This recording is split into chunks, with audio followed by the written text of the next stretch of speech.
ចាជំរាបសួរពុកម៉ែបងប្អូនទាំងអស់គ្នាថ្ងៃនេះខ្ញុំចង់ចែកម្លែកតាក់ទងជាមួយនឹងការ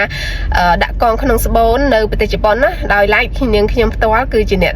ទៅដាក់កងក្នុងស្បូនណាបងប្អូនទាំងអស់គ្នាចាអញ្ចឹងនៅប្រទេសជប៉ុនបើសិនជាបងប្អូនចង់ដាក់កងក្នុងស្បូនដើម្បីពជាកណើតអីអញ្ចឹងនៅពេលដែលបងប្អូនទៅមន្ទីរពេទ្យបងប្អូនកុំនិយាយប្រាប់ពេទ្យថាខ្ញុំមាននៅពេលហ្នឹងពេទ្យគេនឹងសួរមិនបានចង់ដាក់កងក្នុងស្បូនអីចឹងណាចាហើយបើសិនជាបងប្អូនប្រាប់ពេទ្យថាខ្ញុំចង់ដាក់កងក្នុងស្បូនដោយសារតែមិនទាន់ចង់បានកូនចង់ពជាកណើតអីចឹងចាអញ្ចឹងបើសិនបងប្អូននិយាយអញ្ចឹងប្រកាសជាធានារ៉ាប់រងគឺថាយើងមិនអាចប្រើបានទេអញ្ចឹងហើយតម្លៃគឺថ្លៃខ្លាំងណាស់ចាចំពោះតម្លៃគឺខ្ទង់ 50,000 យេនដោយសារតែយើងអាចប្រើធានារ៉ាប់រងបានណាក៏ប៉ុន្តែបើសិនបងប្អូនប្រាប់ពេទ្យថាខ្ញុំទៅដាក់កងក្នុងស្បូនចង់ដាក់កងក្នុងស្បូនដោយសារតែនៅពេលដែលខ្ញុំមកដល់អីចឹងទៅខ្ញុំមានការឈឺចុកចាប់អីចឹងឬក៏រដូវយើងមកច្រើនខ្លាំងដូចគេចាក់ទឹកអីចឹងទៅឬក៏មកយូរថ្ងៃពេកអីចឹងបងប្អូនទាំងអស់គ្នាបើសិនយើងមានហេតុផលបែបហ្នឹងធានារ៉ាប់រងយើងគឺអាចប្រើបានហើយតម្លៃគឺតែ 10,000 យេនទេបងប្អូនទាំងអស់គ្នាចាអញ្ចឹងបើសិនបងប្អូនចង់ដាក់កងក្នុងស្បូននៅប្រទេសជប៉ុនណាបងប្អូនទាំងអស់គ្នាអាចនិយាយបានថាយើងអាចប្រាប់ពេទ្យថាបែបហ្នឹងទៅបើសិនយើងនិយាយថាយើងអត់តន់ចង់បានកូនយើងអត់ចង់បានកូនអីចឹងយើងដើម្បីពជាកណើតអានឹងតម្លៃគឺថ្លៃខ្លាំងណាស់បងប្អូនអរគ្នាក៏ប៉ុន្តែនៅពេលហ្នឹងណាពេទ្យគេនឹងពិនិត្យមើលហើយបើថាយើងមានការឈឺចុកចាប់នៅពេលដែលយើងមករដូវអីចឹងទៅពេទ្យគេពិនិត្យមាត់ស្បូនហើយពិនិត្យទៅគឺគេដឹងហើយថាយើងមានជំងឺកន្លែងណាអីចឹងទៅអញ្ចឹងហើយជំងឺហ្នឹងគឺវាធ្វើឲ្យយើងហ្នឹងមករដូវមានការឈឺចុកចាប់ខ្លាំងអញ្ចឹងបងប្អូនអរគ្នាដោយឡែកហ្នឹងខ្ញុំអត់ដឹងទេខ្ញុំទៅដល់ហ្នឹងពេទ្យសួរអញ្ចឹងណាហើយខ្ញុំក៏ប្រាប់ពេទ្យទៅថាខ្ញុំ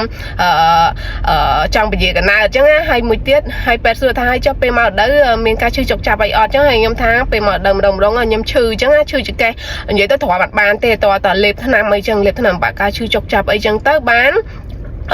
អត់អីចឹងបងប្អូនទាំងអស់គ្នាដល់ពេលចឹងហើយចឹងទៅពេទ្យនិយាយទៅពេទ្យខ្ញុំទៅហ្នឹងគាត់ចិត្តល្អដែរចឹងក៏គាត់ប្រាប់ដែរចឹងទៅថាបើសិនជាលេបបើសិនជាយើងដាក់កងក្នុងស្បូនចុះដោយសារតែមិនទាន់ចង់បានកូនឬក៏អីចឹងអាហ្នឹងតម្លៃយើងអាចប្រើធានារ៉ាប់រងបានទេចឹងណាប៉ុន្តែគាត់អត់ទាន់ប្រាប់តម្លៃបងប្អូនទាំងអស់គ្នាចំពោះតម្លៃនេះគឺប្តីខ្ញុំគាត់ស្រាវជ្រាវខ្លួនឯងទេដល់ពេលចឹងទៅក៏ឃើញតម្លៃគឺស្ថិតតែ 50,000 យេនឡើងដោយសារតែយើងអត់អាចប្រើធានារ៉ាប់រងបានណាក៏ប៉ុន្តែនៅពេលដែលខ្ញុំពិនិត្យមាត់ស្បូនចឹងទៅគឺវាមានជំងឺនឹងមែនចានៅពេលនោះគ្រូពេទ្យគាត់សកត់ពោះខ្ញុំណាសកត់ចឹងទៅសកត់3កន្លែងចា2កន្លែងនោះអត់ឈឺទេហើយគាត់សកត់មកកន្លែងទៀតហ្នឹងគឺឈឺខ្លាំងហើយពេលដែលគាត់ពិនិត្យហ្នឹងក៏គាត់ដឹងដែរគាត់ថាកន្លែងហ្នឹងវាដោយសារតែវាមានជំងឺវាជំងឺហ្នឹងទៅបានជាខ្ញុំហ្នឹងមករដូវម្ដងគឺវាមានការឈឺចុកចាប់ចាបងប្អូនទាំងអស់គ្នាដល់ពេលចឹងហើយក៏នៅពេលហ្នឹងពេទ្យគាត់ពិនិត្យចឹងហើយទៅគាត់បញ្យល់ប្រាប់ថាអញ្ចឹងបើសិនយើងមានជំងឺហ្នឹងយើងអាចមានហេតុផលមួយថាយើងដោយសារតែយើង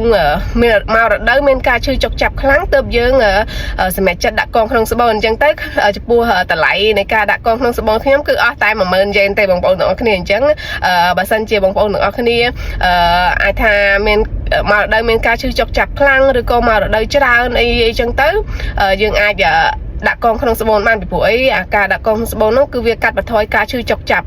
បានច្រើននេះទៅពេទ្យគាត់ប្រាប់ថាកាត់បន្ថយការឈឺចុកចាប់បានច្រើនអត់សូវឈឺទេហើយចំពោះអ្នកដែលគាត់មករដូវច្រើនអីចឹងទៅគាត់អាចដាក់កងក្នុងស្បូនហ្នឹងទៅរដូវយើងគឺមកអត់សូវច្រើនទេហើយអត់សូវច្រើនថ្ងៃទៀតបងប្អូនទាំងអស់គ្នាគឺវាកាត់បន្ថយអស់ចឹងណាអញ្ចឹងអ្វីនេះខ្ញុំចែកម្លែកតែប៉ុណ្្នឹងឯងចាបងប្អូនទាំងអស់គ្នាក្នុងវីដេអូហ្នឹងគឺចែកម្លែកតើទៅប៉ុណ្្នឹងឯងតើទៅជាមួយនឹងរឿងតម្លៃនិងមូលហេតុដែលយើងត្រូវដាក់កងក្នុងស្បូននៅប្រទេសជប៉ុនណាបើមិនយើងអត់មានមូលហេតុអីទេសុខទៅដាក់កងក្នុងស្បូនដោយមិនទាន់ចង់បានកូនចង់ពជាកណើតអាហ្នឹងតម្លៃគឺ 50,000 យេនហើយបងប្អូនទាំងអស់គ្នាចាគុណនឹង5គឺថ្លៃមែនតើចា